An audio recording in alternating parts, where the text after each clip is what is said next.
किसी ने खूह दे डड्डू नू खलोता वेख के पुछया समुंदर दी चढ़ाई दा ते बावां खोल के कहंदा समुंदर इस तो वड्डा कदी भी हो नहीं सकदा।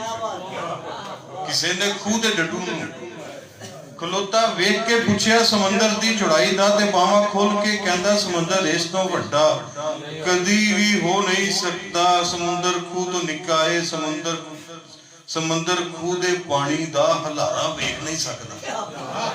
समंदर खूह तो निक्का है, समंदर खूह दे पानी दा हलारा वेख नहीं सकदा। समंदर ज़ात ते मेरा खूह महाराजा। समंदर ज़ात दा कमी ते मेरा खूह महाराजा।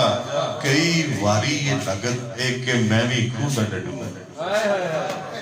कई बारी ये लगता है कि मैं भी खूह दा डड्डू हाँ। समुंदर खोल के बावां मैनू आवाज,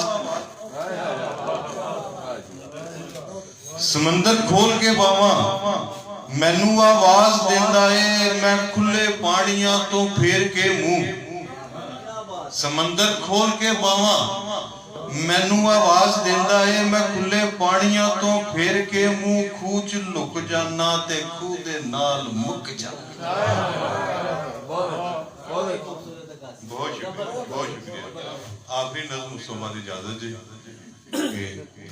तैनू किन्ने आखिया सी बांदरां दे हत्थ विच माचिसां दे पैकेट। बहुत शुक्रिया। तैनू किन्ने आखिया सी बांदरां दे हत्थ विच माचिसां दे पैकेट फड़ाउण दा।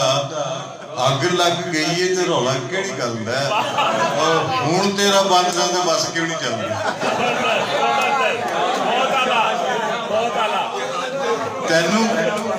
तैनू किन्ने आखिया सी बांदरां नूं माचिसां दे पैकेट फड़ाउण दा।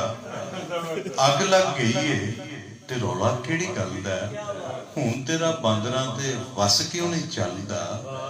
चुपचाप बैठ के ते अग वाल वेखी जा। सड़ी हुई बाबा जी दी पग वाल वेखी जा।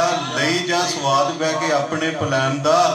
तैनू किन्ने आखिया सी बांदरां नूं माचिसां दे पैकेट फड़ाउण दा। बहुत शुक्रिया।